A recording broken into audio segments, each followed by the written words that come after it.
திருச்சியில் NIT, IIT இந்த மாதிரியான சென்ட்ரல் கவர்மெண்டோட எஜுகேஷனல் இன்ஸ்டிடியூஷனும், colleges, polytechnic colleges, arts and science colleges, engineering colleges இப்படின்னு ஏகப்பட்ட ஸ்கூல்ஸ் காலேஜஸும் இருக்கு.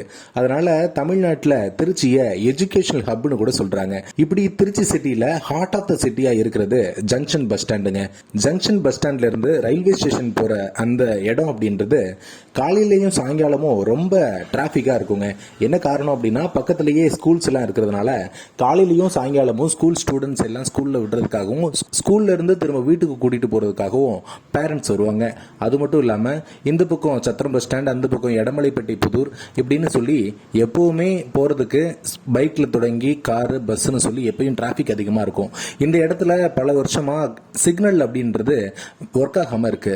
இந்த சிக்னல் ஒர்க் ஆகாம இருக்கிறதுனால டூ வீலர்ல வர்றவங்களும், கார்ல வர்றவங்களும், பைக்ல வர்றவங்களும், பஸ்ல வர்றவங்களும் குறுக்கு மறுக்கா போய்கிட்டே இருக்கிறாங்க.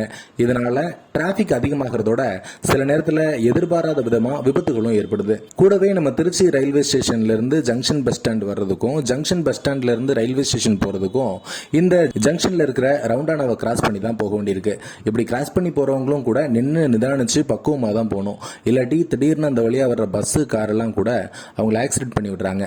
அதனால இந்த பகுதியில் இருக்கிற டிராபிக் சிக்னலை கொஞ்சம் ஒழுங்குபடுத்தி சரி பண்ணி கொடுத்தா மக்களுக்கும் யூஸ்ஃபுல்லா இருக்கும். கூடவே இங்க நிரந்தரமா ஒரு டிராபிக் போலீஸையும் டியூட்டி போட்டா மக்களுக்கு ரொம்ப உபயோகமா இருக்கும் அப்படின்னு சொல்லி இங்க இருக்கிற பொதுமக்கள் எல்லாமே கோரிக்கை விடுத்திருக்கிறாங்க.